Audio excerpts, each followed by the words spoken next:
Saat menemui kasus suspek apendisitis akut pada anak, tentunya dokter sudah terbiasa ya dok, menggunakan sistem scoring Alvarado untuk membantu diagnosis. Nah, saat ini sudah ada nih dok, sistem scoring yang lebih baru dari Alvarado dan dinilai lebih baik dalam membantu diagnosis.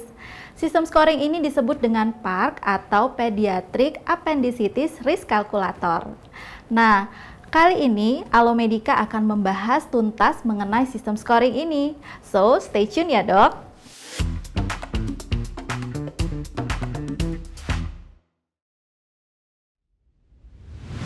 Halo dokter, saya Dr. Rara dari Alomedica.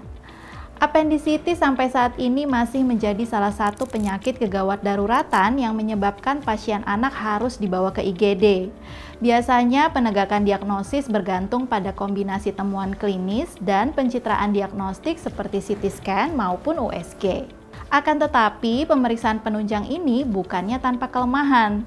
Penggunaan CT scan abdomen terkadang dianggap dilematis karena dapat menyebabkan paparan radiasi ionisasi pada anak, sedangkan USG akurasinya balik lagi bergantung pada keahlian operator. Beralih ke sistem scoring, sebenarnya ada beberapa sistem scoring yang cukup umum digunakan untuk membantu menegakkan diagnosis apendisitis pada anak, seperti Alvarado Score, Ripasa, dan PAS.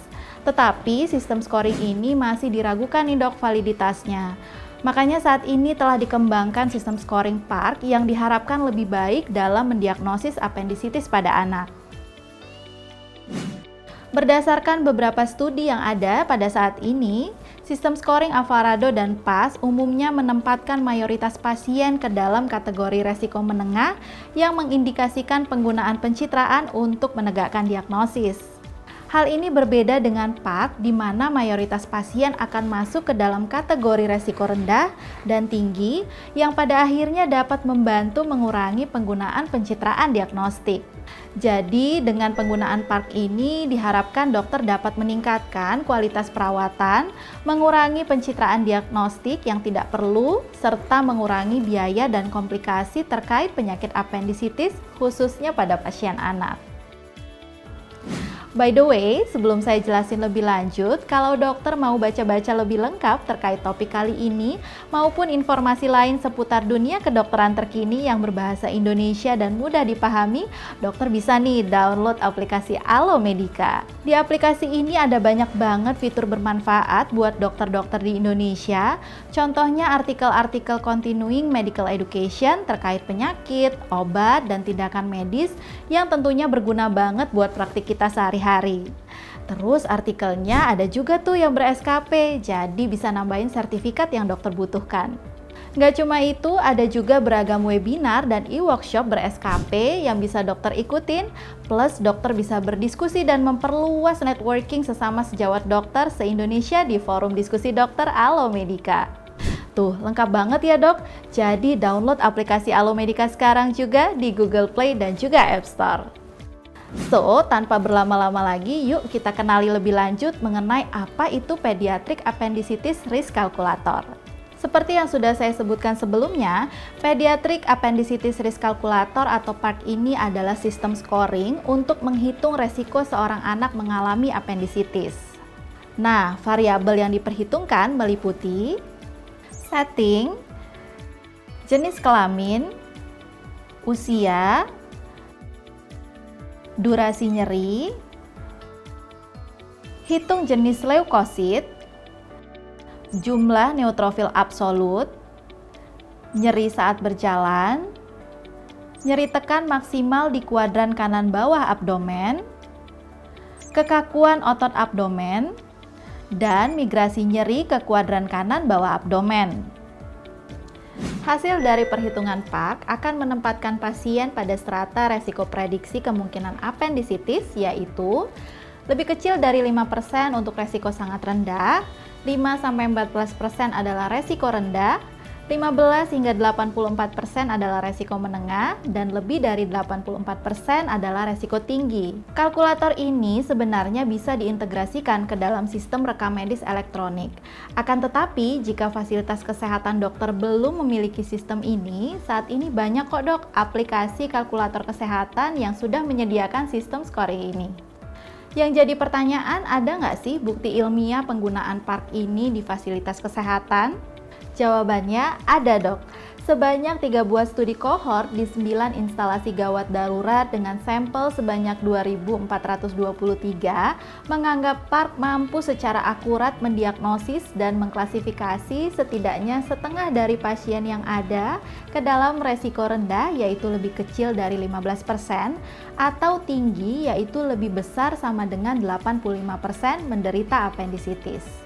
Nah, kemampuan untuk membedakan kategori resiko tinggi dan rendah ini bisa dibilang termasuk sebuah peningkatan kalau dibandingkan sama sistem scoring yang lain nih dok. Karena klasifikasi yang akurat di kedua ujung spektrum resiko ini bisa menghilangkan kebutuhan untuk pencitraan diagnostik. Akurasi PARK dalam membantu diagnosis apendisitis pada anak tampak pada hasil sensitivitas untuk pasien yang masuk dalam kategori resiko sangat rendah dan rendah masing-masing adalah 100% dan 97,5%. Sedangkan nilai spesifisitas untuk pasien yang masuk ke dalam resiko tinggi apendisitis adalah 99,3%. Hal ini menunjukkan bahwa PARK dapat secara akurat menilai resiko apendisitis khususnya untuk anak berusia 5 tahun dan lebih di instalasi gawat darurat. Gimana dok? Kelihatannya PARK ini cukup membantu ya dok? Tapi walaupun kelihatannya PARK bisa menjadi pilihan untuk membantu dokter mendiagnosis apendisitis pada anak, tetap aja agar lebih efektif penggunaannya, kalkulator ini memerlukan integrasi dengan rekam medis pasien secara online. Sehingga dibutuhkan rekam medis elektronik dan jaringan internet yang baik. Kalau di luar negeri sih dok, banyak rumah sakit anak udah mengadopsi sistem scoring ini untuk memfasilitasi penegakan diagnosis dan mengurangi penggunaan radiodiagnostik. Sayangnya, untuk diterapkan di Indonesia, hal ini mungkin masih akan menemui hambatan karena adanya keterbatasan dalam sistem dan integrasi rekam medis online. Sehingga perlu pengembangan lagi untuk dapat menjalankan aplikasi PARK, terlebih pada beberapa rumah sakit yang sangat terpencil. Selain itu, aplikasi PARK di Asia termasuk Indonesia juga masih memerlukan studi lebih lanjut sebab perbedaan etnis diperkirakan dapat mempengaruhi nilai sensitivitas dan spesifisitasnya. Oke, sekian dulu informasi mengenai sistem scoring PARK. Semoga bermanfaat ya dok.